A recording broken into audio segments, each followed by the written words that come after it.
Hey everybody, it's Spirit, and we are back with the last 101 for set 14 Cross Spirit.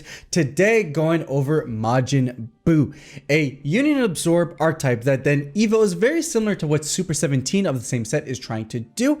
However, having the benefit of being a little bit more removal heavy and having some sweet green generic support to really support the entirety of the archetype. But with that said, guys, before we jump into it, if you want to pick up any of the cards I talk about in today's video, I have to put you guys over to 3 Mana Inc., the best place in Canada to get your DBS singles and sealed product guaranteed. And if you want to watch me pilot decks like these, we are definitely going to be jumping into set 14 in the following weeks. I do stream on Twitch every week. Link to that is down in the description below. But with that said, we jump into the archetype. And like I was saying, it is an Absorb Evo archetype. We are Union Absorbing initially on our early drops to then get out some bodies, and then from those we either Evo on top or we do something with those bodies to take them even further and allow us to extend our plays.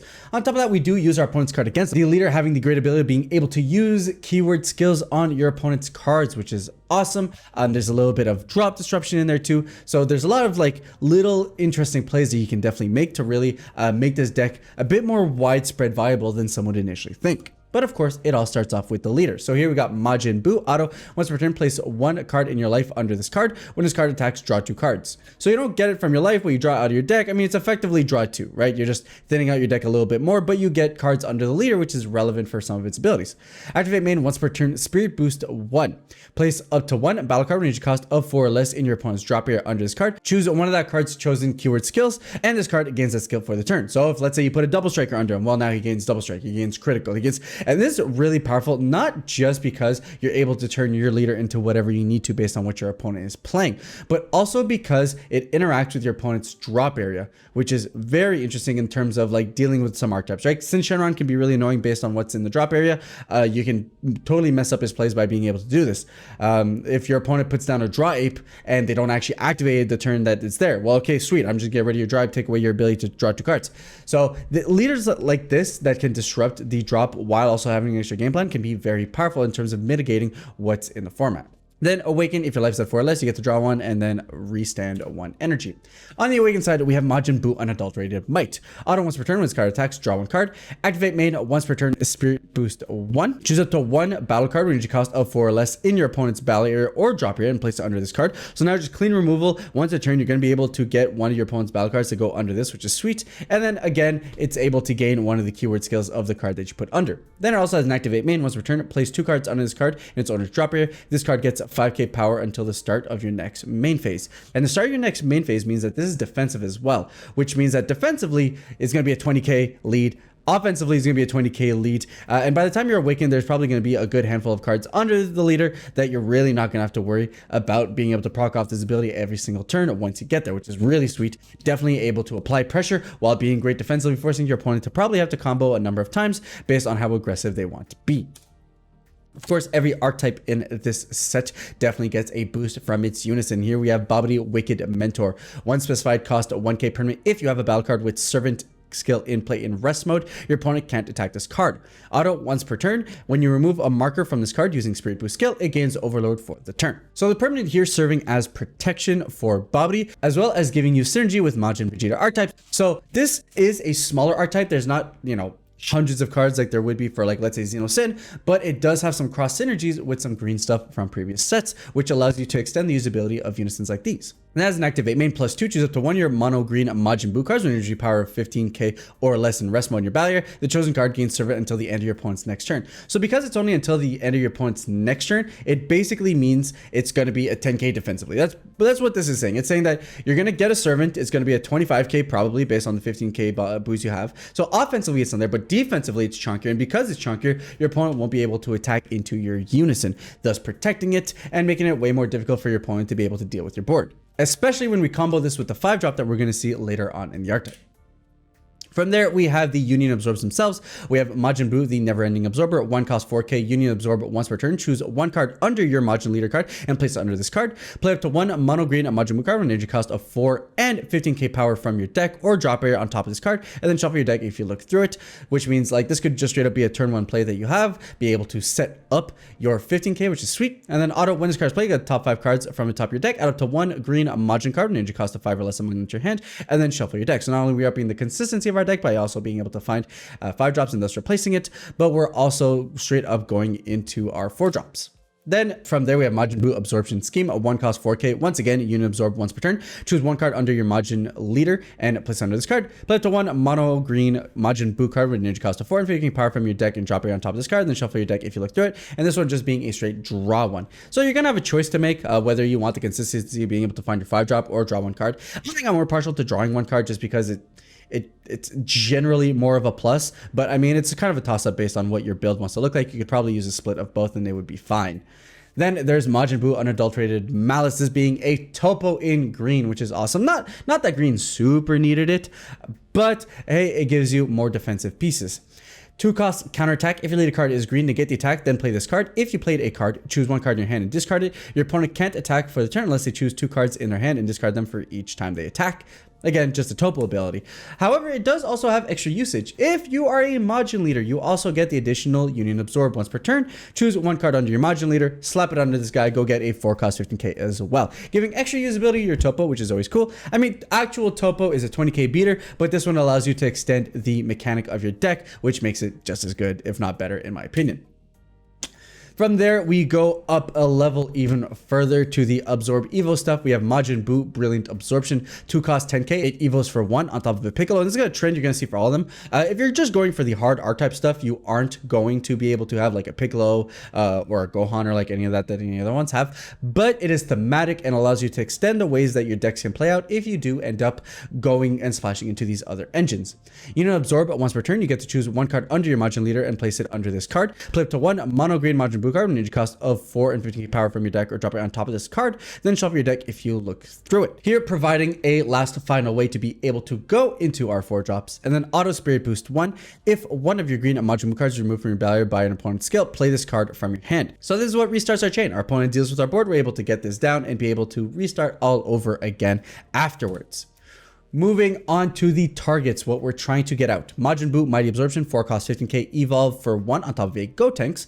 Permanent, if this card would be removed from your barrier by an opponent's skill, you may remove 1 of your Majin tokens from the game instead. Auto, when this card is played, you add up to 1 green Unison card with 1k power from your deck to your hand, which, you know, is great consistency in being able to find the Unison for the deck. Then shuffle your deck. If you added a card to your hand, choose 1 card in your hand and discard it. Not that big of a deal. Green has a bunch of phenomenal cards that they can discard that they get to use afterwards anyways. Activate main, limit 1, spirit boost 1. Play 1 Majin token, then add up to 1 card from your life to your hand. So it helps you self-awaken. It allows you to extend your board, gives you more ways to be able to protect your Mighty Absorption. Pretty good. Then we have Majin Buu Ultimate Despair, this being the SR, 4 cost 20k, evolves for 3 on a Son Gohan Adolescent. Permanent, if this card would be removed from your battle by an opponent's skill, you may remove 1 of your Majin tokens from the game instead. Then auto, when this card is played from your hand, play up to 1 Majin token, then choose up to 1 of your opponent's battle cards and place it under this card. Pretty gross, it's straight up removal, as well as extending your board, pretty sick. Although that's effectively all it is. From there, it is really just a 20k beat stick. Activate main for 2 special green if you have 3 or more mono green energy and you choose 1 of your green battle cards and place 1 card under it in its owner's drop area, play this card from your hand, giving you a cheap way to be able to go out and play this card without having to rely on anything Evo-centric. From there, we just have the defensive cards, very similar to the same ones as Videl because they're all pretty much generic green. Wicked Mimicry, 1 cost counterattack, Spirit Boost X, negate the attack, and if you remove a marker from a green unison using the skill, play 1 Majin token, which has double usage in this deck because you're able to use those tokens to be able to protect your Majin Buus, which is pretty sick. And then permanent, if one of your green using cards is attacked, you may activate this card's counter skill from your hand without paying its energy cost by choosing 1 card in your hand and discarding it. Pretty good. Free way to defend your unison, getting a token on board, and extend your board. Then we have Majin Buu thwarting the enemy, 1 cost counterattack, limit 1 if your leader card is green, negate the attack, then play this card in rest mode. If you negate a leader card swing, they can't attack, so preventing dual or triple attack leaders. But the most important part here being that it's permanent, you can activate this card's counter skill by using Spirit Boost 2. And this is where I think the usage for these negates really come in that you're able to extend your negations by being able to just straight up Spirit Boost to get out of it, which is very nice. And why I think some decks will include 1, 2 of these, even if they're not really caring about the fact that your opponent can't dual attack afterwards. Then we have Hercule, Majin Exterminator, which is the super combo here. Very simple. It's a regular super combo where you have 4 lives left. You get to draw a card when you use it, or when you Spirit Boost, you get to put it under your Unison to draw 1 and add a marker, effectively making it a quote-unquote free Spirit Boost if you really want to save your Unison. And then we have Defender of Justice, 1 cost counterattack, negate the attack, then choose up to 1 of your opponent's tokens. Again, I still don't understand what's the token hate about, but hey, and remove it from the game. Permanent discard skills can be negated in any area. The most important part of the skill, because it means that you will always at least have a guaranteed negate to be able to close out the game. And then to wrap it up, we have Power Beyond Super Saiyan 2, 1 cost counterplay. If your opponent played a Unison card, they may remove a marker from it. If they know you get to choose one of their battle cards and KO it. Super situational. It can prevent your opponent from going off with like Gohonks or something. If not, they get punished for their board. It's not great, but I mean, it's fine. Then we have the good stuff. Of course, this applies to Videl as much as it applied for Majin Buu here. So just going over it again, Son Goku Spirit Bomb Unleashed, 3 cost 15k, activate main limit 1. If you have 3 more energy and a green using card in play, you get to play this card from your hand. If you do, choose up to 1 of your opponent's using cards and remove a marker from it. Pretty good to remove a marker in this moving format, especially where Spirit Boost is the thing. It's not as important in this format because a lot of decks don't use the Spirit Boost stuff, but moving forward, the more and more markers are going to matter for Unisons, the more we're going to see this be relevant. Activate main, once per turn, Spirit Boost X green Unison card, so you have to have one on board. This card gets 5k power for the turn for each marker you remove from your Unison card with the skill. If you remove 2 or more, it also gets double strike, effectively, you know, turning your Unison into X. However, you know, your Unisons have 5-6 markers on it. Sick, you can go and spend 5, give him an additional 25k, and bring him a 40k double striker. Pretty gross on a 1-drop. Then we have Diabolical Blow. 2 cost, activate main or battle. You get to choose up to 1 of your opponent's battle cards when each costs a 3 or less KO, then draw a card, so it replaces itself. If you don't want to go ahead and straight up remove a marker from one of your opponents, that flexibility is nice. I have considered cards like these as sideboard tech, and the fact that it's just a hard remove marker, unlike the red one, which like gives it neg 15k, and then you kind of hope that it hits the target, is good flexibility. Finally, we have Majin Buu Unadulterated Destruction, 5 cost 5 specific green. Very powerful card, especially in this deck when you combo it with the Unison, which can give its servant, making it a 40k card that your opponent needs to KO over if they want to get rid of it for good. Deflect Revenge permanent. When this card is in rest mode, your opponent can't attack your leader card unless they choose 2 cards in their hand and discard them for each time, effectively making it a on-board permanent topo. Then auto, when this card is played from your hand, choose all your other non-token cards in all battle areas and all Unison cards ignoring barrier, negate their skills, and place them in their owner's drop area. Full blood war. You and your opponent, mind you, but it's definitely a good thing to have when your opponent needs to start reestablishing things to get rid of this. Your opponent chooses 2 cards in their hand and discards them, and if your leader card is mono green Majin card, which it is in our case, you get to place those cards under your leader, so now you're really pumping up your leader to then be able to pop off his skill, which is incredibly powerful. Auto, if you have 5 or more energy, if this card is placed in your drop area from your battle area by an opponent's skill, play this card from your drop area. Then it won't be in rest mode anymore, which means you won't get the topo ability, but it means that you're going to just get it for free again next turn, and then your opponent's just going to have to deal with it again next turn, which can make it a very annoying recursive threat to come back over and over and over again. Then, of course, green is tier 0. As true as this was for Videl, this is absolutely true for Majin Buu. We have access to Commemorative Photo. 1 cost, activate main. Your opponent may add all their life to their hand. And if you're a man, you take the life. Now, here's the thing. I'm going to say it again. If you have 4 copies of this card in your deck, you're a tryhard. I don't believe in having 4 copies of this OP card. But if you run the one of, which I plan on doing on every green deck moving forward, you know what? You have my respect. And if you got that one of and you saw it, turn 1, you know what? Maybe I will take that life. But with that said, guys, that was set 14, Majin Buu, a sweet archetype that's able to do a lot of things. It has drop disruption, it has board disruption, it has good set of removal, and it does what it does pretty consistently in terms of being able to get out your Unison, being able to get out your 4 drops. It has multiple sources of Union Absorb, so it is one of those archetypes that is almost guaranteed to always be able to do what it does, and consistency is king. But with that said, guys, let me know how you guys would build Majin Buu down in the comments below. If you like the video, hey, give it a thumbs up. If you dislike it, thumbs down works too. If you watch more of my videos, we're coming out with discussion videos now that we're all wrapped up with the Archetype 101s. We're bringing out a bunch of things, also potentially giveaways, so do keep your eyes out for that, guys. You will need to be subscribed for that part. Subscribe button's in the corner. With that said, I'll catch you guys on the next one. Ciao.